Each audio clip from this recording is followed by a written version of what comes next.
Now, the second of a two-part look at the transformation and troubles of retail. The Federal Trade Commission has cleared the way for Amazon to take over Whole Foods starting next week. Meanwhile, Sears has announced that it plans to close even more of the Kmart stores that it owns. While each company has its particular story, there is no question the retail sector is going through a major transformation. Our economics correspondent Paul Salmon reports on how companies are trying to reboot and adapt to a most challenging environment. It's part of our weekly series, Making Sense. More store closings this year than any since the Great Recession. Retailers filing for bankruptcy at a record pace, countless others teetering on the brink. And so, the obvious question, is this Armageddon for retail? The retail industry is fine, but the legacy players are facing Armageddon. Columbia University retail professor Mark Cohen. You know, back in the day, if you wanted almost anything you can think of, you had to go to a department store. Now what's happening is the internet is hollowing out the great American shopping mall. Amazon founder Jeff Bezos predicted as much to me almost 20 years ago. Unless brick and mortar stores do something different, they're toast. To put it in the extremes, the category that's most threatened is the strip mall. Because that's no fun. This outside of Borders bookstore, which of course went bankrupt 12 years later. So what's a retailer to do now? The traditional retailers who survive this paradigm shift are going to have to create a physical presence that's far more attractive and engaging than what they've got. More engaging or else. Earlier this summer, Hudson's Bay, which owns Lord & Taylor and Saks Fifth Avenue, slashed 2,000 jobs. Now, an activist investor is pushing the company to sell its stores for the real estate. The Saks flagship in Manhattan alone is reportedly worth $3.7 billion. To Hudson's Bay CEO Jerry Storch, the challenge is clear. How do we give the customer that extra reason, beyond simply, consummating a transaction to buy some merchandise, to come to a store? Lord & Taylor's answer, the dress address. At 30,000 square feet, it's the largest dress floor in the country, with a rotating pop-up space that spotlights a new designer every 8 weeks, a restaurant, and shopping suites spacious enough for you and a bevy of buddies. I bet this is going to be a bestseller, and Lord & Taylor's Liz Rodbell is betting on custom service, too.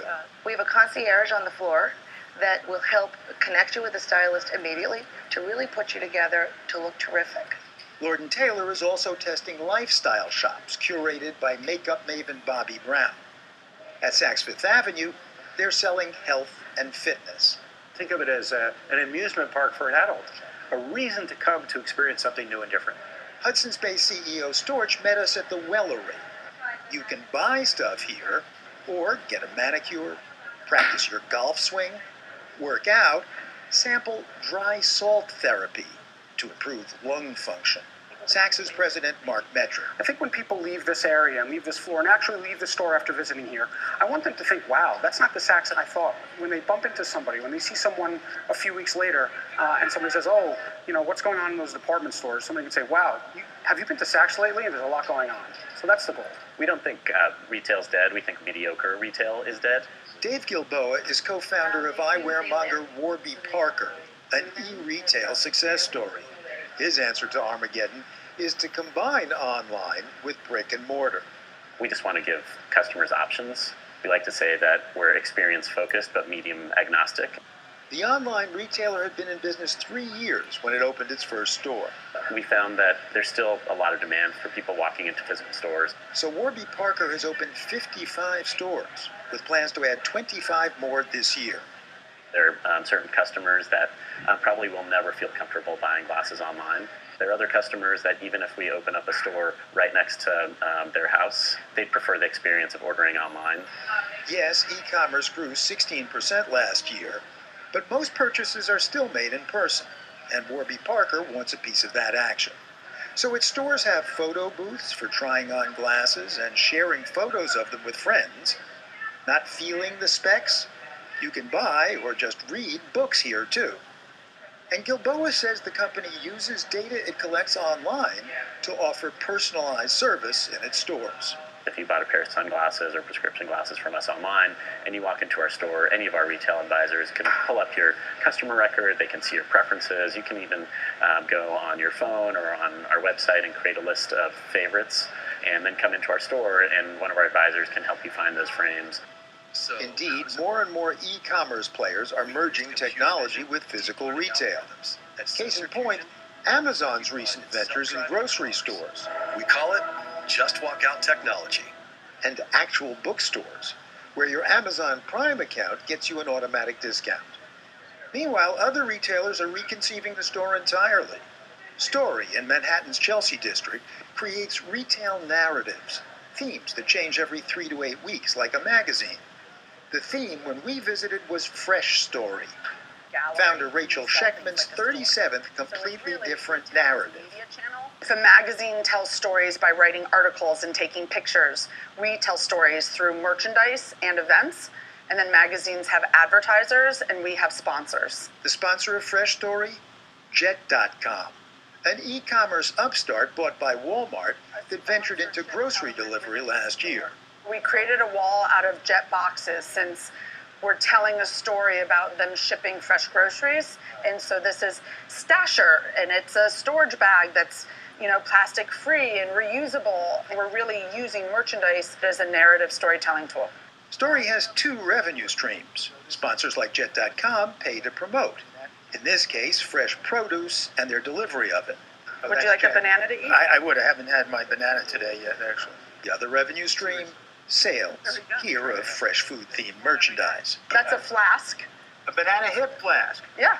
Now, admittedly, some items were more fresh than others. We still have the vegetable theme here. I strategically placed the salt. Yes, so you did. This is public television. It is public television. But unlike traditional retailers, Sheckman doesn't worry much about sales per square foot. What we're focused on is experience per square foot. Frankly, if there's subscription retail and you have all these new business models online, why the heck is no one reinventing the business model offline? This is offline. We are offline. We're in a physical world. I never thought about it. My life is offline. Your life is offline.